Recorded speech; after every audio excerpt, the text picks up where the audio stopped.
Hi అండి, welcome to rapid info Telugu channel. Andhra Pradesh సాంస్కృతిక రాజధాని విజయవాడలో జరిగిన దసరా కార్నివాల్ గిన్నీస్ వరల్డ్ రికార్డులో అయితే చోటు దక్కించుకుంది. వివరాల్లోకి వెళ్ళే ముందు మా ఛానల్ ఎవరైనా ఫస్ట్ టైం చూస్తున్నట్టయితే ప్లీజ్ లైక్ చేసి సబ్స్క్రైబ్ చేసుకోండి. Vijayawada Dasara carnival 2025 Guinness world రికార్డులో స్థానం సంపాదించిందండి.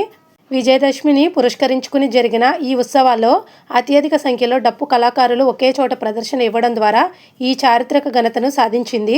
ఈ రికార్డు సృష్టికి మహాత్మా గాంధీ రోడ్డులో నిర్వహించిన భారీ కార్నివాల్ ర్యాలీ అయితే వేదికైంది.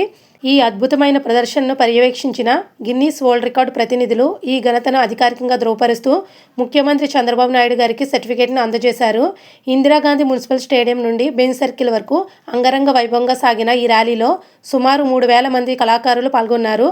వారు తన సంస్కృతి సాంప్రదాయాలను ప్రతిబింబిస్తూ వివిధ జానపద కళారూపాలు, సంప్రదాయ వేషధారణలు, సంగీత నృత్య ప్రదర్శనలతో విజయవాడ వీధులను కొత్త శోభను తీసుకొచ్చారు. అమ్మవారి ఊరేగింపు రథం ఈ ర్యాలీకి ప్రత్యేక ఆకర్షణగా నిలిచింది. ఈ కార్యక్రమానికి ముఖ్య అతిథిగా హాజరైన సీఎం చంద్రబాబు నాయుడు గారు విజయవాడ ఉత్సవ్ జెండా ఊపి కార్నివాల్ను ప్రారంభించారు. దాదాపు గంటకు పైగా కూర్చుని 40 కళా బృందాల ప్రదర్శనలు అయితే ఆసక్తిగా తిలకించారు.